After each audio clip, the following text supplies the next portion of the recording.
एक चालबाज साधु की कहानी। पुराने समय की बात है। एक गांव के पास एक जंगल था और उसी जंगल में एक साधु रहता था। देखने में वह एक सन्यासी लगता था, परंतु वास्तव में वह एक चालबाज और धोखेबाज व्यक्ति था। अपनी धूर्तता और चालाकी से उसने कई भोले भाले लोगों को ठगा था। ये कहानी उसी चालबाज साधु के उत्थान और पतन की कथा है। गांव के लोग धर्मभीरू और भोले भाले थे। एक दिन जब गांव के मंदिर में बड़ा अनुष्ठान होने वाला था, तभी यह साधु वहां आ पहुंचा। उसके वस्त्र साधुओं की भांति थे और उसका मुख गंभीर था। उसने गांव वालों से कहा, मैं हिमालय से तपस्या कर लौट रहा हूँ। भगवान की इच्छा है कि मैं इस गांव में कुछ दिन रहूं और लोगों को सही मार्ग दिखाऊं। गांव वालों ने उसकी बातों पर विश्वास कर लिया और उसे मंदिर के पास ठहरने के लिए स्थान दे दिया। धीरे धीरे वह गांव में प्रसिद्ध हो गया। लोग उसे महान संत मानने लगे और उसकी सेवा में जुट गए। साधु ने अपनी बातों से लोगों को प्रभावित किया। वह कहता, मनुष्य को मोक्ष प्राप्त करने के लिए धन दौलत का त्याग करना चाहिए। जो जितना त्याग करेगा उतना ही पुण्य अर्जित करेगा। ये सुनकर लोग अपने सोने चांदी के आभूषण, पैसे और बहुमूल्य वस्तुएं साधु को दान करने लगे।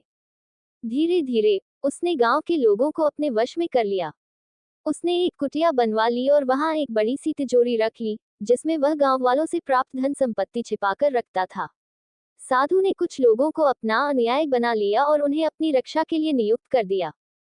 गांव में एक बुजुर्ग व्यक्ति था, जिसका नाम रघुनाथ था। वह बहुत अनुभवी और समझदार था। उसे साधु की गतिविधियों पर संदेह होने लगा।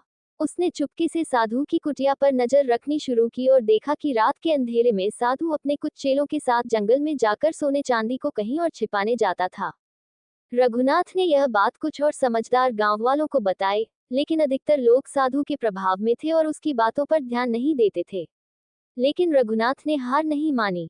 उसने एक योजना बनाई। एक दिन रघुनाथ और उसके कुछ साथियों ने साधु की कुटिया में एक सुराख किया और तिजोरी के भीतर झांक कर देखा। अंदर ढेर सारा धन और आभूषण पड़े थे। ये देखकर वे दंग रह गए। अगले ही दिन उन्होंने गांव की पंचायत बुलाई और सबके सामने साधु की पोल खोल दी। गांव वाले पहले तो विश्वास नहीं कर सके, लेकिन जब पंचायत ने तिजोरी को तोड़कर उसके अंदर का धन निकाला, तब सबका भ्रम टूट गया।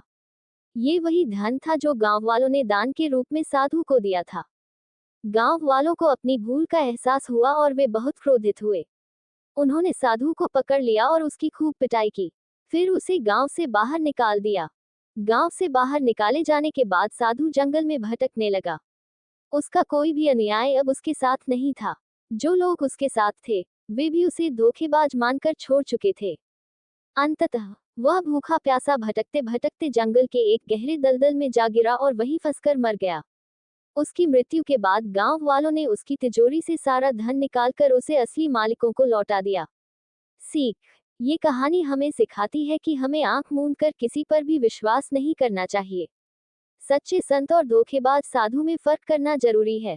अंधविश्वास और लालच हमें धोखे में डाल सकते हैं। इसलिए हमेशा सत्य की परख करनी चाहिए और अपनी बुद्धि का उपयोग करना चाहिए। ऐसी ही और कहानियाँ सुनने के लिए मेरे चैनल को सब्सक्राइब करना ना भूलें।